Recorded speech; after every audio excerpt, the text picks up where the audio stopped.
Hi ladies, I know it has been an eternity, it's been months and months and months, but I finally feel like I'm in the right frame of mind to talk about this. I've got some time to actually film this video.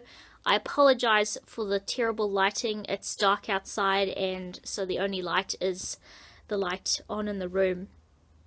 This is going to be a huge update. There's going to be some TMI stuff in here, so if you're not into the kind of gross stuff that happens with miscarriage and all that stuff, then this is probably not something you want to watch. And I'm probably going to do this in a few parts because there is just a lot to update. So my apologies for the length, for the TMI stuff, and just apologies that it's been so long, but I guess we just needed time to process everything. I've also got a list here of just dates and things like that so that I can kind of just share a little bit about what's been happening for us over the last few months. So here we go. As you guys know, on the 30th of March we had our embryo transfer. It's our first embryo transfer and it was a frozen embryo that we used. That we had done we did the egg collection almost a year to the day from when we did the transfer, and there's a myriad of reasons why we waited to do the transfer, but I won't get into that all here. Sorry, trying to hold the camera, haven't done this for a while. April 9th is when we found out. That was the last video that you guys have seen, that the last one I uploaded of us finding out that my hormone level was just not high enough and it wasn't looking good, and that was 2 weeks after the embryo transfer.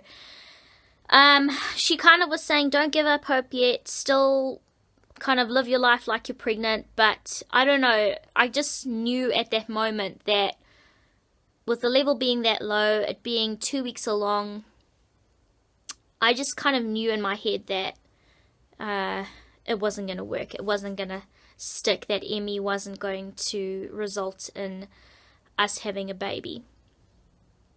So that was really, really tough. Really tough. Probably one of the worst phone calls I've ever had in my life.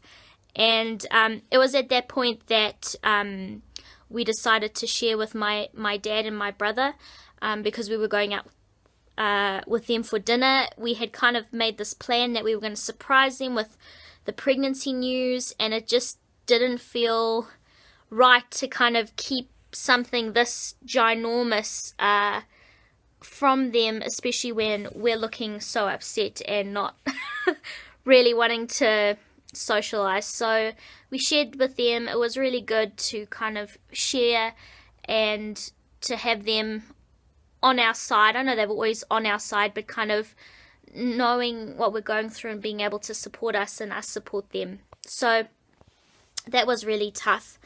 I don't know how many blood tests I've had. I've lost track. I was having nearly 2, sometimes 3 a week. Sometimes I had them 2 or 3 times a day. I looked like a pincushion. Yeah, so that wasn't fun. The next scan was pretty much saying the same thing. The level had gone up a little bit, which really sucks because it gives you this like false sense of hope that, oh well, maybe things will pick up, but it had barely doubled. So I just knew that even though you're hoping deep inside, it was just more confirmation that it wasn't going to work, and that it was a chemical pregnancy.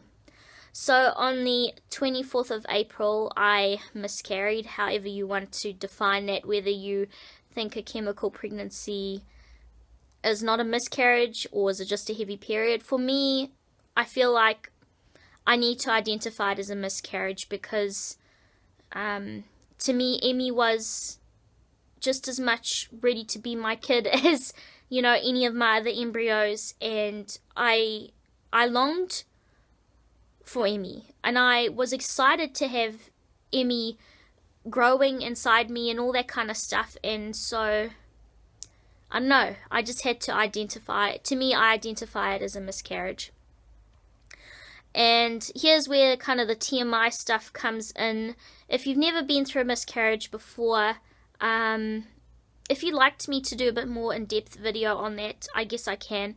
My miscarriage was very different, I guess, from a normal chemical pregnancy one because of all the complications I had afterwards. But it was there was a lot of clots, more clots than I've ever had before. In fact, there was more clottiness than normal period flow. And yeah, it was quite painful, and parts really excruciating. And yeah, just, sorry, I'm saying a lot. It was just really unpleasant, to say the least. So yeah, that was on the 24th of April. I was still having blood tests this entire time, checking things, and they noticed that even after I miscarried, my level was still not dropping. It kind of always hung around the teens, 20 or 19 or 17 or 22, kind of that higher range. So it just wasn't going away, which comes into the next part of this crazy journey.